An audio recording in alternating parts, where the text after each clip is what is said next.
Hey guys, Nuzzy here, and we're back with another YouTube video. Today we have Composite Superman from pre-Crisis versus Gogeta Blue from the Broly movie. We're going to be looking at strictly canon Goku and Vegeta, and so because of this we're not going to be including any of the Fusion Reborn or Dragon Ball GT Gogeta feats. This is just going to be strictly canon.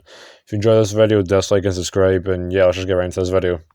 For strength and attack potency, Composite Superman has a combined power of Super Ghetto, Mono-L, and Ultraman, all who individually scale to Superman. This is a Superman that was able to fly into the middle of a Big Bang and destroy things within it, which definitely puts him at high universal to low multiversal, considering those constructs were not affected by a big universal attack. So yeah, he's pretty powerful in that regard.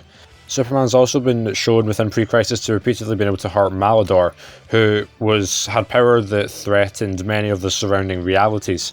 So with Composite Superman having the power of three beings that rival Superman, he's definitely in the low multiversal to multiversal level scale. Multiversal being a little bit of a stretch, but you know, almost there. Gogeta, meanwhile, of course, is a fusion of Goku and Vegeta. And then, of course, to get Gogeta's power, we need to find out, you know, the two fusees' power. And obviously then find out the future multiplier, but we'll get to that. Essentially, Vegeta alone in determinate power was able to surpass Omen, or first Ultra Instinct Omen Goku. This is shown through the fact that he puts up a much better fight against Suppressed Jiren than Goku did, and also Suppressed Jiren also said that Vegeta's final flash was not half bad, something he doesn't even credit Omen Goku. So bare minimum they're at least comparable to each other, which would therefore mean that Super Saiyan Blue Goku then determinate power would also be at that level as well. And this is Ultra Instinct Goku that also shook the World of Void, which has infinite time, or rather infinite no space and no time, which would be a very low 5D feat, which would also be multiversal. So in base alone, Gogeta would be, you know, multiversal.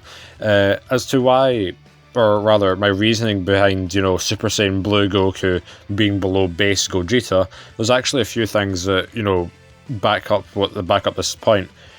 Fusions in general and base are more powerful than the most powerful form of the two fusees. The best example of this is Vegito being outright stated to be stronger than Super Saiyan 3 Goku.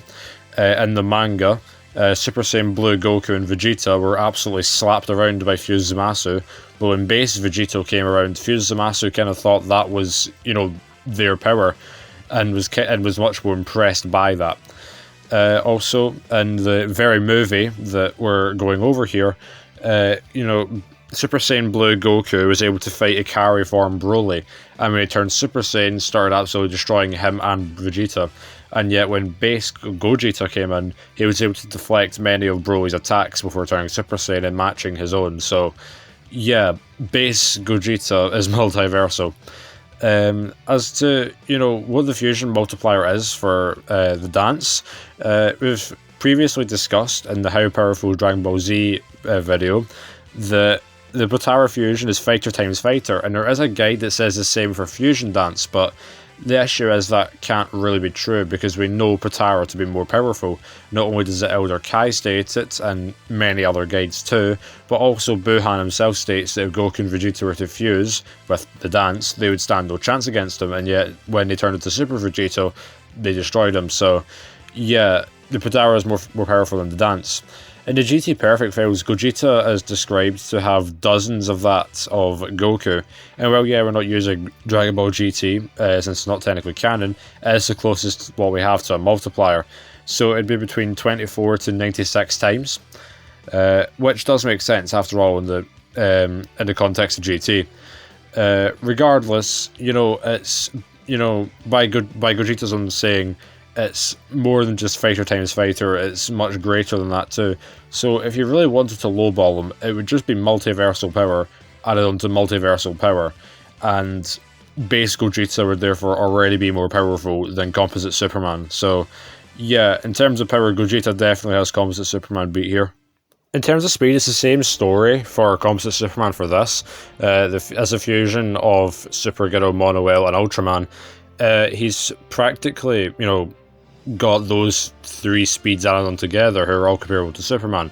This is the same Superman who's capable of travelling from one end of the universe to the other in an extremely short amount of time. However, he's also been shown capable of travelling a multiverse in also a short amount of time too. This, in DC pre-Crisis, the multiverse was infinite, so this would mean the Composite Superman has infinite speed. As for speed, Vegeta, of course, did a much better job against Super Ash, Jiren, and Hit did, along with obviously Ultra Instinct Omen Goku, the first Omen. And that Hit was able to push Jiren to use powers that transcended time, which would therefore mean that Super Saiyan Blue Goku and Vegeta would also surpass time. Of course, it's more likely for Gogeta to be faster, since that's Super Saiyan Blue Goku and Vegeta, the make-up base Gogeta. But granted, it is like levels of infinity, so it is kind of unquantifiable. So yeah, the speed's a tie here. In terms of durability, Composite Superman is shown invulnerability, as when Superman went to hit him, it did absolutely no damage, which would therefore mean that it's kind of unknown where Composite Superman's limit is to his durability, but we know that, of course, Superman being high universal to low multiversal couldn't damage him whatsoever. And as for durability for Gogeta, it should scale to his attack potency, since that's just how Ki and Dragon Ball works, so I would say Gogeta has the durability point. However, again, it is kind of unknown where Composite Superman's durability is, so yeah, Gogeta's definitely more likely to be more durable than Composite Superman. For abilities, weaponry, and technique, Composite Superman is extremely versatile. He can manipulate his size, duplicate himself, turn invisible, he has telepathy, telekinesis, he can also make himself intangible, he can fly, he has X-ray vision, he can manipulate electricity, he has, a freeze breath, he can absorb solar energy as well. He can manipulate matter and gravity, he can stretch his limbs as well and make himself elastic. He can eat anything and is a supreme genius as well. As for Gogeta, he should have the transformations and powers of both Goku and Vegeta, so this means he's able to transform into Super Saiyan, Super Saiyan 2, Super Saiyan 3, Super Saiyan God, and Super Saiyan Blue, and Super Saiyan Blue Evolution, and Super Saiyan Blue Evolution with Kaioken. This therefore means that, obviously, he has a lot of transformations in his arsenal. He can use the Kamehameha and the Gallic Gun. He also has access to teleportation with the instant transmission. He can duplicate himself with the multiform technique. He can also fly, he can sense Ki. Goku rather, has been able to, block intangible attacks as well.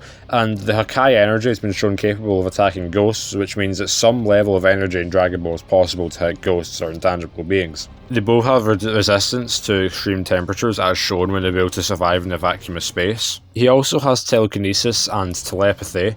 His Super Saiyan form also can manipulate light by making the room, or just the battlefield a lot lighter. He also has, he can paralyze people in place with the God Bind, and can also stun people, or rather blind them momentarily, with the Solar Flare. So in terms of versatility, I'd have to say that Composite Superman has the edge here. In terms of his better abilities, that is kind of up in the air, considering both of them have really powerful abilities. The fact that, Composite Superman is capable of turning invisible, intangible, and is invulnerable is really overpowered, so I'd probably have to say the abilities point also goes to Composite Superman here. As for weaknesses, Composite Superman is slowly degrading over time, and will eventually lose all his power after a few days. With Gogeta, meanwhile, the multiform technique cuts his power in half each time he splits himself, into two or more beings. He also only has a timer of around 30 minutes with the fusion dance too. We know it to be 30 minutes and not less than that with the more power he uses, thanks to Piccolo's statement about, how long the fusion dance lasts compared to Potara. So in terms of who's more vulnerable, I'd have to say it's definitely Gogeta in this scenario. So who wins the fight?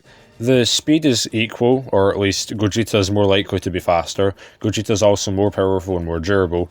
Meanwhile, Composite Superman is more versatile, has better abilities, and is less vulnerable. So, who wins the fight? It is, if you're to go purely based off of the stats we have here, Composite Superman would have the edge, but that's not like that at all. Gogeta is way more powerful and is durable enough to take many of Composite Superman's attacks. And also with Composite Superman's abilities, Gogeta can very easily deal with them. With the invisibility, Gogeta can just, sense ki, so that's not a problem. With the intangibility, Goku's been able to take intangible attacks and block them as well.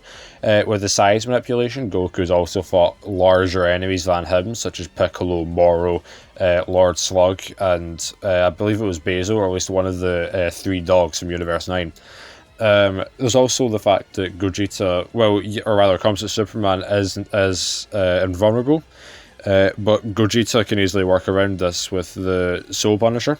Although if you don't want to include that, since it's not technically 100% canon, then Gogeta can easily just, blast them with projectile attacks and energy beams. There's also, you have to take into consideration as well, Gogeta's Godbind, Solar Flare, also the Kienzan I forgot to bring up as well, that, Composite Superman has regeneration, Gogeta is just way more powerful, and his attack potency far outscales Composite Superman's durability, so he could very easily just one-shot him, especially if he were to use like a Gallic Gun or a Kamehameha. So I think a more fair matchup for Composite Superman, if we were to go with Dragon Ball Fusions, would be Vegito from the Future Trunks arc. Because, Potara's more powerful than the Fusion Dance. Vegito, at this point in the series, this is confirmed or weaker, or at least, just below Goku, who shook, infinity. So yeah, that would probably be a more interesting fight. If you want me to cover that, I'll get around to that at some point in the future. Probably not recently, since, I've just covered this one. But, I'll get to it if the demand's high enough. So, yeah, overall, I'd say Gogeta wins this fight, mainly because Composite Superman cannot put Gogeta down, and Gogeta can counter everything that Composite Superman could throw at him. In the next video, I intend to do another power scaling video. However, after that, I'm not really too sure what versus video I'm going to do. I just have so many options. Also, the people that won, or rather guessed correctly, of between who'd win between Megaman.exe and Android 17 were Pix and Jonas Joestar. Their links will be in the description below. If you want to shout out in the next video, join the Discord server and the link in the description, and vote on who you think will win the next fight. And yeah, I will see you in the next video.